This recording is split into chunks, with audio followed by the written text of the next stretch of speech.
नमस्कार, राष्ट्रबोध से मैं पवन केसवानी।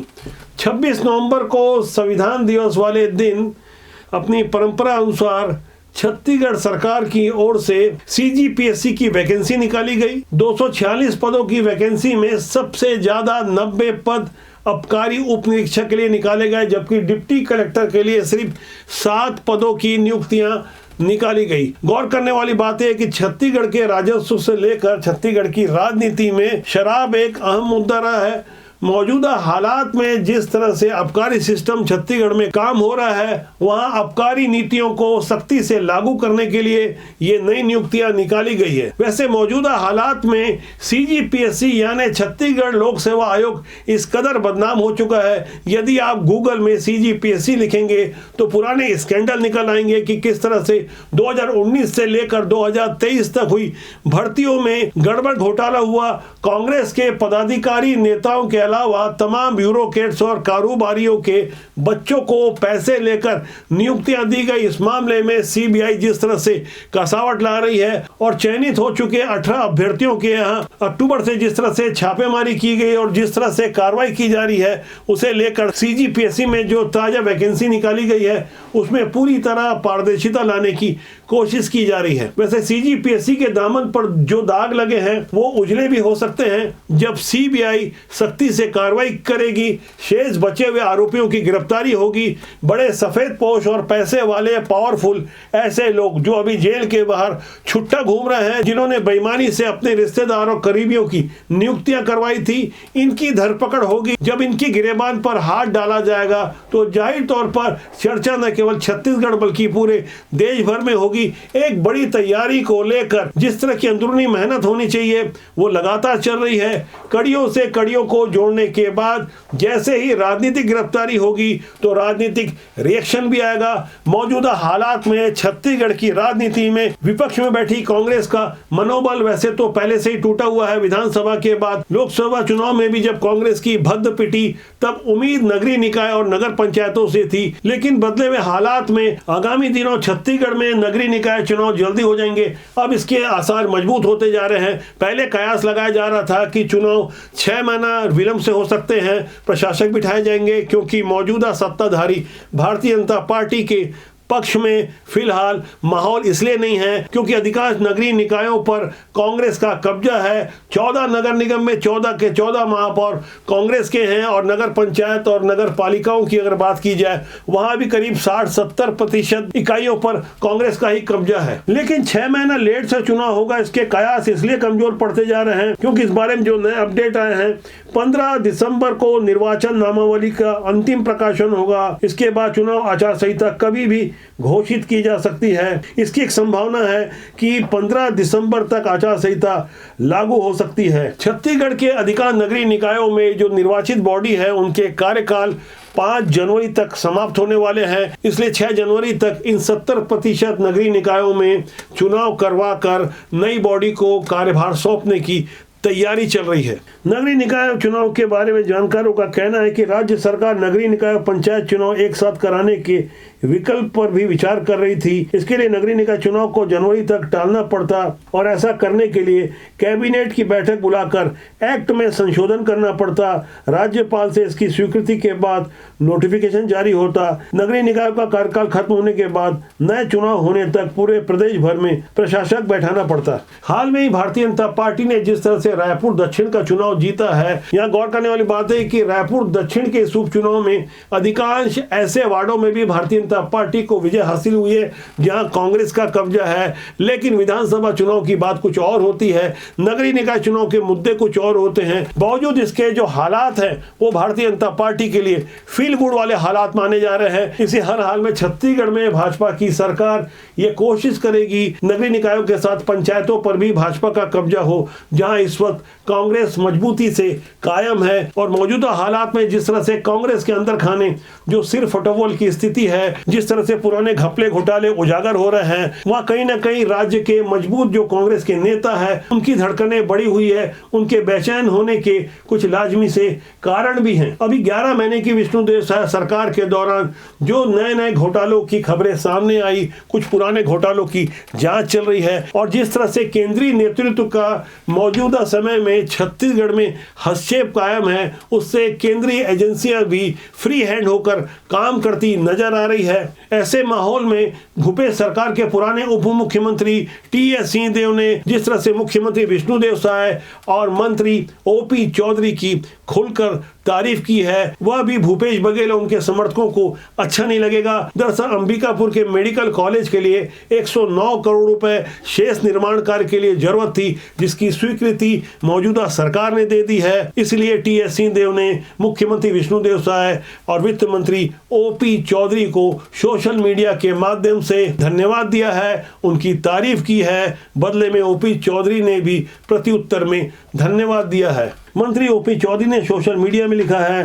धन्यवाद टी.एस. सिंहदेव जी, हम सामूहिक प्रयास से छत्तीसगढ़ की स्वास्थ्य व्यवस्था को और मजबूत करने के लिए प्रतिबद्ध हैं ताकि आम जनों को बेहतर स्वास्थ्य सेवाएं उपलब्ध हो सके। राजनीति में विरोधी दलों का इस तरह से आपसी सौहार्द एक अच्छा संकेत माना जा सकता है। चुनाव तक जिस तरह की वैमनस्यता रहती है, वैचारिक मतभिन्नता रहती है, लेकिन चुनाव के बाद सत्ता और विपक्ष में ऐसा सौहार्द कम ही देखने को मिलता है। यदि ऐसा सौहार्द कायम रहेगा तो आम जनता में भी एक अच्छा संदेश जाएगा। वैसे छत्तीसगढ़ में सत्ता और विपक्ष की विचारधारा में जमीन आसमान का अंतर है।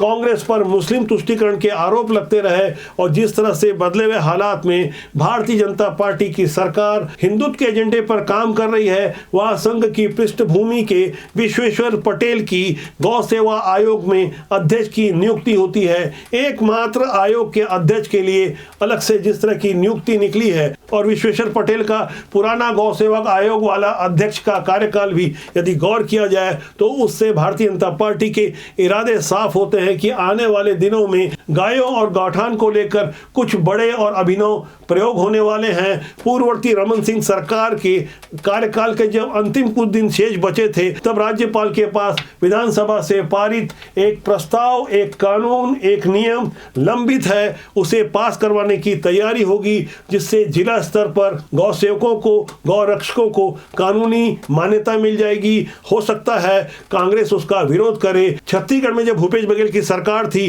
तब करीब 10,000 गौठानों में 1300 करोड़ के घोटाले के आरोप लगे। जिन गौठानों का कथित रूप से निर्माण किया गया था वहां गाय नहीं थी, गायों के पैसे को हजम कर लिया गया था। रंगे हाथों पकड़े जाने का यह मामला भी इसलिए स्पष्ट होता है क्योंकि गांव की जनता ने जिस तरह का जनादेश दिया उसमें गौठान भी एक प्रमुख मुद्दा रहा। गाय गोबर और राम रामायण के नाम पर जिस तरह की भूपेश बघेल की सरकार ने राजनीतिक प्रयोग हुए वो प्रयोग फेल हो गए। इसलिए छत्तीसगढ़ की मौजूदा भाजपा सरकार से यह उम्मीद की जा रही है, अब सरकार को 11 महीने हो चुके हैं, जो नए प्रयोगों की बात हो रही थी, हमारे पास जो पुष्ट जानकारी है वो प्रयोग अब जमीन पर लाने की पूरी न केवल तैयारी हो गई है बल्कि वो आने वाले दिनों में नए प्रयोग दिखने भी लगेंगे। मौजूदा हालात में देश भर में वक्फ बोर्ड के विरुद्ध जिस तरह की आवाजें उठ रही है, जेपीसी की रिपोर्ट सदन के पटल पर रखने के बाद हो सकता है इस पर राजनीति और तेज होगी। विपक्ष का काम होता है विरोध करना। इस बीच छत्तीसगढ़ में विष्णुदेव साय सरकार ने डॉक्टर सलीम राज को वक्फ बोर्ड का नया चेयरमैन नियुक्त किया और चेयरमैन नियुक्त होते ही डॉक्टर सलीम राज की अध्यक्षता में छत्तीसगढ़ वक्फ बोर्ड ने एक फरमान जारी किया, एक आदेश जारी किया गया जिसमें लिखा गया था कि छत्तीसगढ़ की मस्जिदों में जुम्मे की नमाज के बाद होने वाली तकरीर यानी जो बातचीत होती है उसके लिए वक्फ बोर्ड से इजाज़त लेनी होगी। डॉक्टर सलीम राज का इस बारे में कहना था ऐसा इसलिए किया गया क्योंकि इस तकरीर में राजनीतिक बातें होती थी, कुछ भड़काऊ बयानबाजी होती थी। छत्तीसगढ़ के 154 मुतल्लवियों को इस आदेश को पालन करने के लिए कहा गया और ऐसा आदेश का पालन जब नहीं होगा तो उनके विरुद्ध कानूनी कार्रवाई की बातें भी लिखी हुई थी। डॉक्टर सलीम राज की अध्यक्षता वाले छत्तीसगढ़ वक्फ बोर्ड के इस आदेश पर मुसलमानों का खुद को सबसे बड़ा नेता साबित करने में लगे हुए ओवैसी का बयान आता है। इस बयान के बाद विष्णुदेव साय के मीडिया सलाहकार पंकज झा का भी पलटवार सामने आया। ओवैसी ने सोशल मीडिया में लिखा था कि की अब भाजपा ही हमें बताएंगे कि दीन क्या है। अब अपने दीन पर चलने के लिए हमें इनसे इजाज़त लेनी होगी। और उसके बाद पंकज झा जो सीएम विष्णुदेव साय की मीडिया सलाहकार हैं, उन्होंने पलटवार करते हुए लिखा, मियाँ वक्फ बोर्ड किसी सरकार के अधीन नहीं होता। वक्फ बोर्ड में अभी अधिकतर सदस्य कांग्रेस की ओर से ही नियुक्त हैं। ये वार पलटवार अभी खत्म हुआ ही नहीं था कि डॉक्टर सलीम राज को पाकिस्तान और अफगानिस्तान से भी धमकियां आने लग गई। फोन पर दी गई धमकियों को लेकर डॉक्टर सलीम राज रायपुर के आजाद चौक पुलिस थाने चले गए, जहां उन्होंने अपनी शिकायत में बताया कि पाकिस्तान से फोन पर जान से मारने की धमकी मिली है। धमकी देने वाले ने कहा है, तुमको 6 इंच छोटा कर देंगे, ऊपर गर्दन से होना है या नीचे से, ये बता दो। दरअसल ये पूरा मामला मस्जिद से जुड़ा हुआ है। मस्जिद को लेकर जिस तरह से राजनीति हो रही है, यूपी में जिस तरह से लाउड स्पीकर उतारे गए, उम्मीद की जा रही है कि छत्तीसगढ़ में भी ऐसा ही कोई आदेश हो सकता है। सुप्रीम कोर्ट की पुरानी गाइडलाइन और पुराने आदेश का पालन करने के लिए दबाव बनाया जा सकता है। जो नियम है वो सभी के लिए लागू होना चाहिए।